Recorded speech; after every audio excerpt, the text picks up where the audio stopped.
Matthew chapters 20 to 22. The king presented but opposed. The king rewards as he chooses. Chapter 20 verses 1 to 16.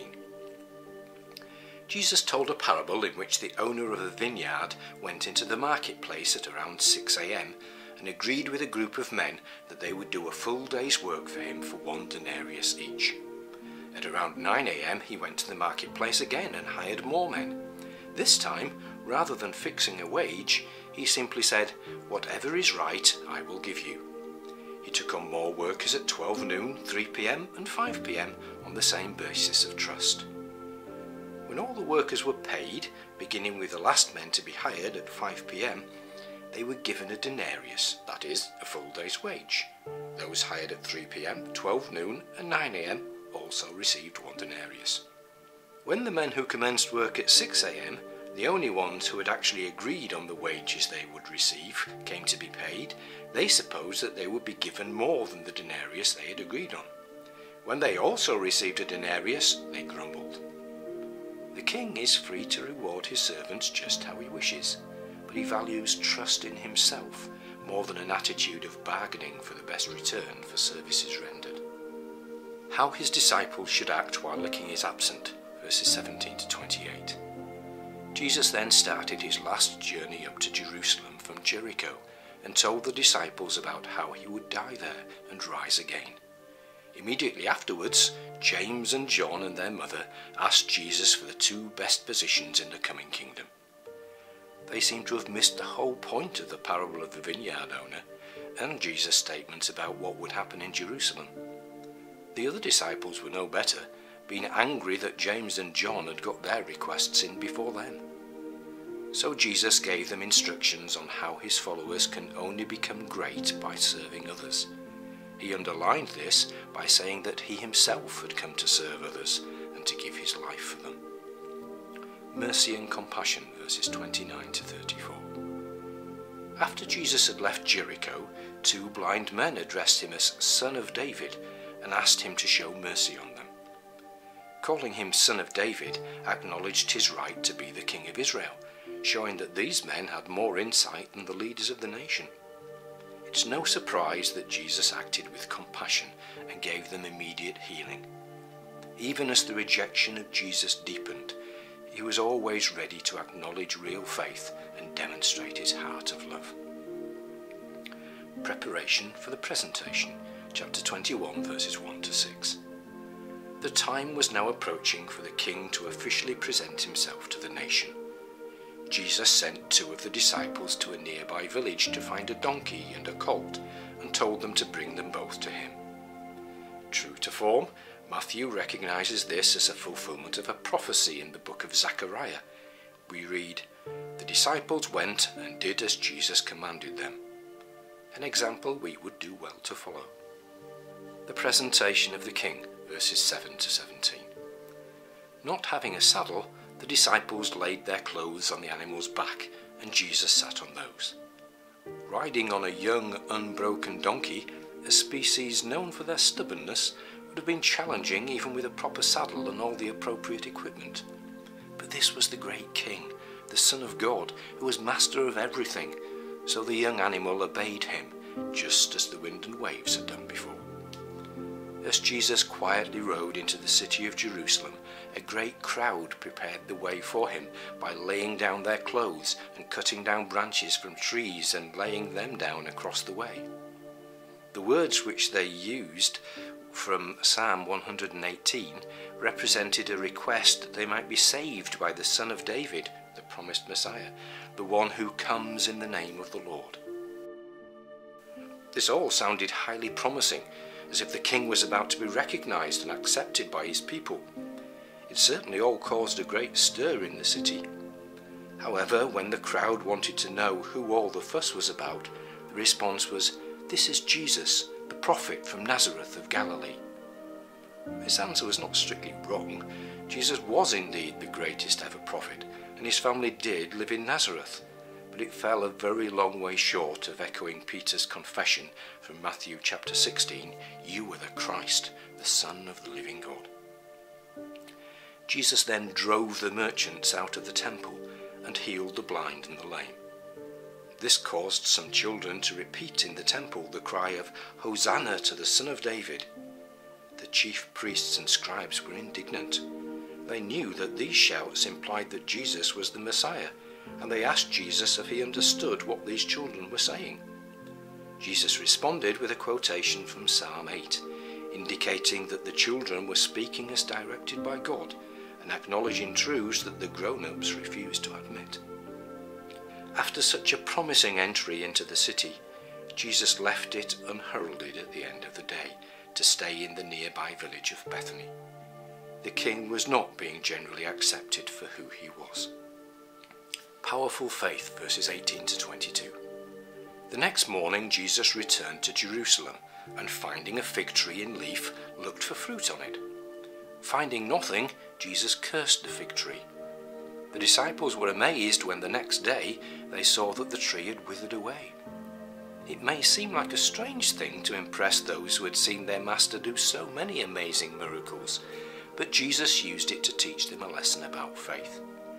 Since he would soon leave them, and they would have to live for him without his immediate physical presence, and since the works of the law were about to be superseded by the gospel era of faith, it was vital for them to have their faith increased. So Jesus told them that faith and prayer were the ways to receive what God wished to give them. The opponents temporarily silenced, verses 23 to 27. When Jesus had returned to the temple, the unbelieving chief priests and elders took their opportunity to confront him and asked him by what authority he did the things such as the cleansing of the temple. Jesus countered by saying he would tell them the answer when they declared the authority by which John, his herald, had baptized people. This was not a clever way of avoiding a difficult question. The answer to both Jesus' question and that of the elders was the same. God was the authority. But the elders could not confess that without accepting John's testimony to who Jesus was. Neither could they say that John had acted from merely human authority without angering the majority of the Israelites who believed that John had been a true prophet from God. So they refused to answer and were briefly silenced. Ostentation or obedience, verses 28 to 32. In response, Jesus told them a parable about a man with 2 sons, both of whom he asked to work for him. The first immediately refused, but later changed his mind and went to work. The second told his father he would go to work, but actually did nothing of the kind. When asked which of them did the father's will, they answered, "The first." Jesus said that the first son represented the tax collectors and harlots, who had rejected God's commands in their earlier lives, but were now repenting, accepting Jesus, and entering the kingdom. They themselves were like the second son. They pretended obedience with great theatre, but never actually obeyed, and were consequently still outside the kingdom. A rejected building stone, verses 33 to 46. Jesus proceeded to tell another parable, this time about a man who built a vineyard and leased it out. When this man sent his servants to receive his rightful share of the fruit, they treated them wickedly, even murdering some of them. When the man finally sent his son, the leaseholders saw the son and recognized him as the heir, so they decided to murder the son as well and to seize the vineyard for themselves. At the end of this story, Jesus asked the chief priests and elders what the vineyard owner should do. They seemed to be carried away by the parable and declared that he should execute the leaseholders and replace them with people who would pay the percentage due to the owner. Jesus quoted some more verses from Psalm 118 about how the stone rejected by the builders would become the chief cornerstone. In this way, said Jesus, the kingdom would be taken from them and given to those who would bear suitable fruit. It finally dawned on the chief priests and the Pharisees that they were the wicked leaseholders in Jesus' story, and they would have immediately seized Jesus if they'd not been worried about the reaction of the crowds. We know that they would in fact have Jesus killed in just a few days' time, proving the truth of the parable that they disliked so much. A parable about a marriage feast, chapter 22, verses 1 to 14. Continuing the use of parables, Jesus said that the kingdom of heaven was like a king who arranged a marriage feast for his son. Having made lavish arrangements, this king sent out his servants to invite the guests. But those invited either ignored the invitation or beat and killed the messengers. So the king sent his servants to invite all the waifs and strays to fill the banquet hall.